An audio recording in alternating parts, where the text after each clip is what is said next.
Hello. How you doing? Feel free to introduce yourselves, your name, your age, and what brought you to today's speed date. Oh, I can go. Hi, I'm Sabs. I use she, her pronouns. I'm 28 years old, and it's Climate Week, and I figured I would do something fun amongst all of the chaos. Well, yeah, I'm Russell. I'm 38. I'm here working all week. I came from the march. So yeah, but like wanted a break and wanted to see like something new and something different. So that's what this felt like. We love to hear something new, something different, open-minded people.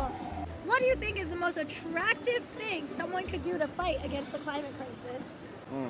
Ooh, taking any action towards saving the planet. I feel like there's a lot of complacency or a lot of people who might be a little too intimidated by like taking action, and so whether that action is like joining a protest or creating educational content or working at a climate justice organization, I feel like that's all pretty attractive to me. So I think like the easy answer would be to put your body on the line because so many people do that, like you know, whether they're protesting or getting arrested. But let's go beyond that. Maybe like putting your reputation on the line. So like you got to convince your friends who aren't like into it or still don't believe it's a hoax. Like you got to make them believe it's real. I want to see more people do that.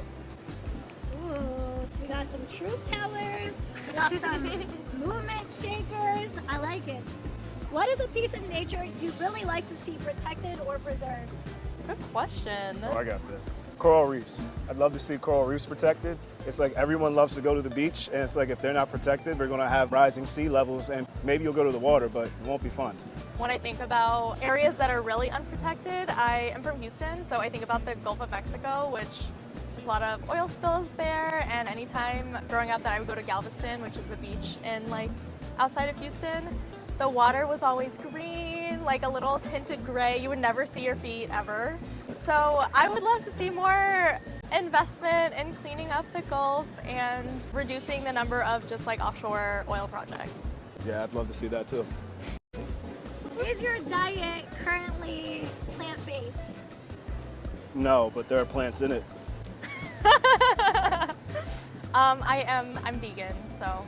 And is it a deal breaker if someone is vegan or not vegan to believe? No, I mean, people can eat what they want.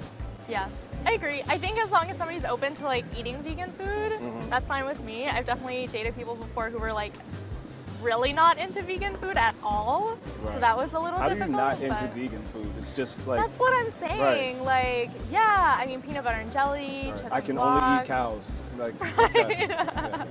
Yeah, no, it didn't make sense. It didn't work out for a reason, but it wasn't meant to be. it wasn't meant to be, and that's okay. They just believed in emissions from cow farting. Right. You know. If you were able to make one item sustainable, what would it be and why? Ooh. I would say all food packaging. If all food packaging was like extra sustainable, I would feel a little better about like consuming things that come in a lot of packaging, like snacks or chips or yogurt, stuff like that. Because anytime I'm like out in New York City and I see like the plastic trash bags, most of the stuff I see is food packaging. And if that's something that we didn't have to deal with, I would feel a lot better. Sneakers. Like, I feel like this is personal, maybe because I just have too many, so I feel guilty about it. But like, if we can make more like sustainable sneakers, like then like, you know, I should buy less too. But you know, personal problem. Yeah. Thoughts on sneakers? Yeah, I was literally gonna say Cariuma is a good brand, Thousand Fell is a good brand. There are some others that I'm sure I can recommend that are not off the top of my head, but Okay. So you got the sustainable shoe plug. I got the sustainable fashion plug. Okay. And last question, if you were to go on an ideal eco-friendly first date, walk us through what that would look like. I think ideal eco-friendly is probably like some sort of like movies or like day in the park. You gotta bring like a blanket or something, bring your own food and trays with you, or like, you know, like you can grill in the park or something.